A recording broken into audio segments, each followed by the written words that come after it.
हिला राजसभेचे नियम नंतर समजावून सांगा।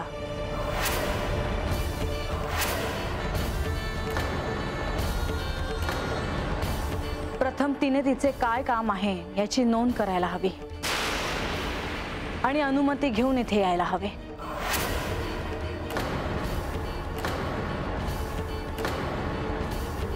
या सिंहासनाचा सन्मान आणि न्यायाचे उच्चासन म्हणून नमस्कार करायला हवा।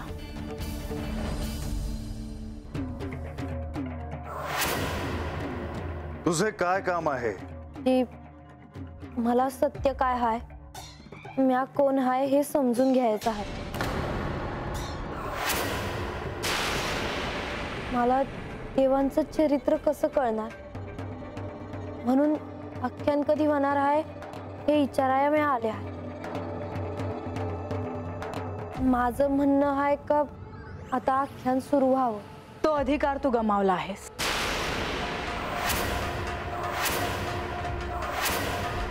तो कसा? सारीपाटाच्या डावात मी तुझा पराभव केला होता, तेव्हाच तू इथून जाणं अपेक्षित होतं आणि तुझ्या पराभवासोबत तुझे अधिकारही संपले आहेत।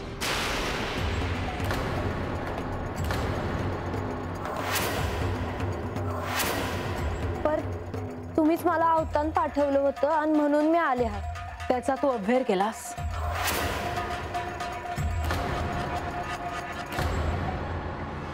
माझी चुकी झाली आणि म्हणूनच मी तुमच्या मोर हात जोडून माझी चूक पदरात घ्या अशी विनवणी करते।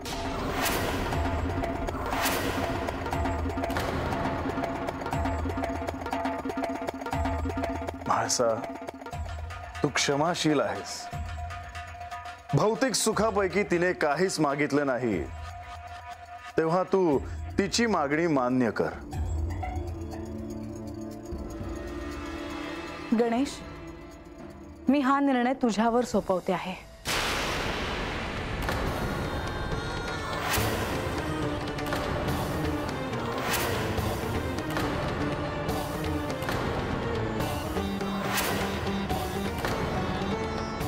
बानूसाठी आख्यान व्हावे की नाही हे तू ठरव। तो अधिकार तुझा आहे।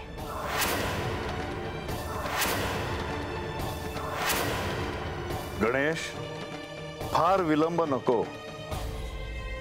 तुम्ही त्याचा निर्णय प्रभावित करू नका। माते, मला असं वाटते की आख्यान व्हावे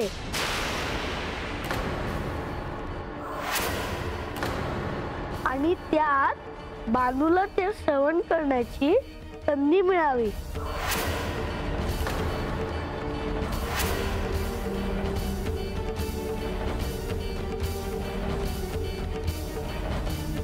आता जे आख्यान होईल त्यामध्ये समुद्र मंथनाची कथा सांगितली जाईल। सर्व स्तरातील भक्तांना हे आख्यान श्रवण करता येईल।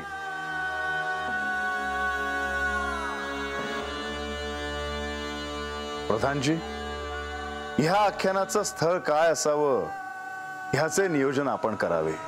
होय देवा।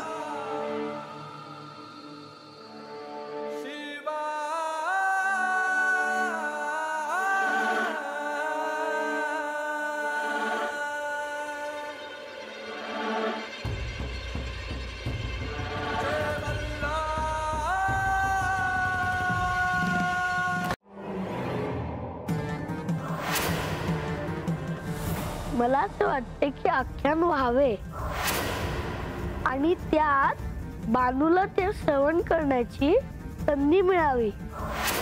सगळ्यांना तिची एवढी काळजी का आहे? मी समर्थपणे उभी आहे म्हणून, मी कोलमडून पडत नाही म्हणून?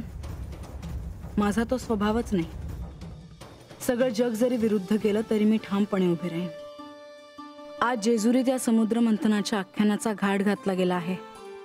सगळीकडे आख्यानाच्या निमित्ताने दवंडी दिली गेली आहे। सगळेजण आख्यान ऐकण्यासाठी उत्सुक आहेत। ज्या अर्थी या कथेचा इतका मोठा घाट घातला गेला आहे त्या अर्थी नक्कीच ही कथा महत्त्वाची असणार।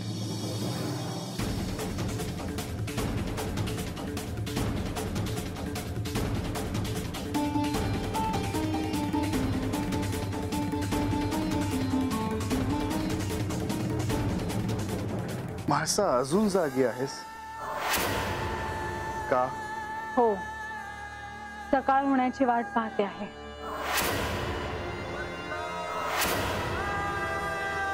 म्हाळसा, गणेश जे काही म्हणाला त्यावर रागावू नको.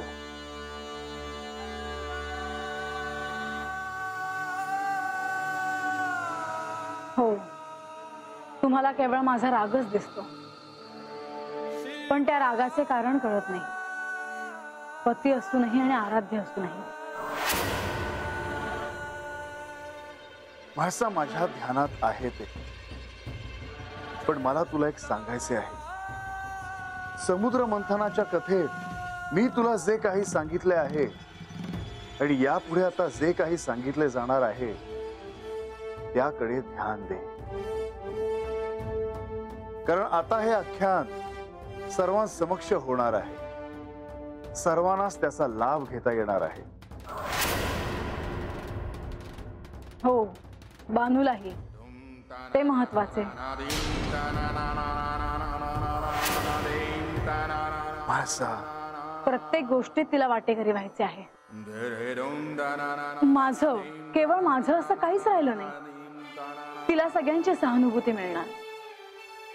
माझं काय चुकलं याचा मी विचार करत राहते, पण मला त्याचं उत्तर मिळत नाही. आणि ते उत्तर सापडावं म्हणूनच मी ह्या आख्यानाचा आग्रह धरत आहे. ह्या आख्यानातून तुला निश्चितच काहीतरी सापडेल. म्हाळसा, संपूर्ण सृष्टीतून अमृताबरोबर श्री महालक्ष्मी देखील गुप्त झाल्या. त्या पुन्हा कशा प्रकट झाल्या त्याची ही कथा आहे. त्या कशा प्रकट झाल्या हे मी तुला सांगणारच आहे. पण श्री महालक्ष्मी म्हणजे मांगल्य, श्री महालक्ष्मी म्हणजे आनंद, श्री महालक्ष्मी म्हणजे ऐश्वर्य. ज्यांच्या जीवनातील मांगल्य, आनंद, ऐश्वर्य हरवलं आहे त्यांना देखील या आख्यानातून जे हवं ते मिळणार आहे. कदाचित तुला देखील. पाहूयात काय होतंय ते. पण माझ्या सोबत जर तुम्ही असाल तर मला आणखी काही नको, अगदी अमृतही.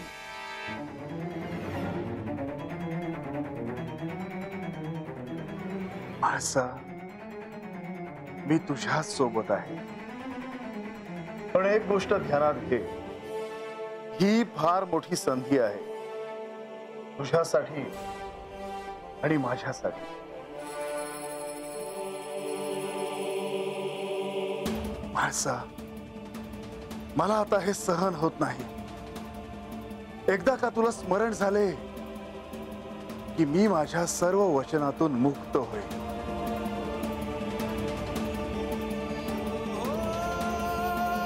तुम्ही माझा विचार करतच नाही.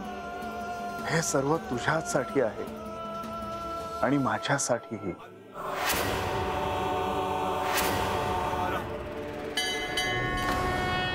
पण आधी सत्य कोणाला कळेल यासाठी जणू दोघींमध्ये चढाओढ लागली आहे. कारण जिला सत्य आधी कळेल ती माझ्या बरोबर कैलासात येईल हेच त्यांच्या मनात आहे. लवकरच कळेल की म्हाळसा आणि बानू यांच्या हाती काय लागतं ते.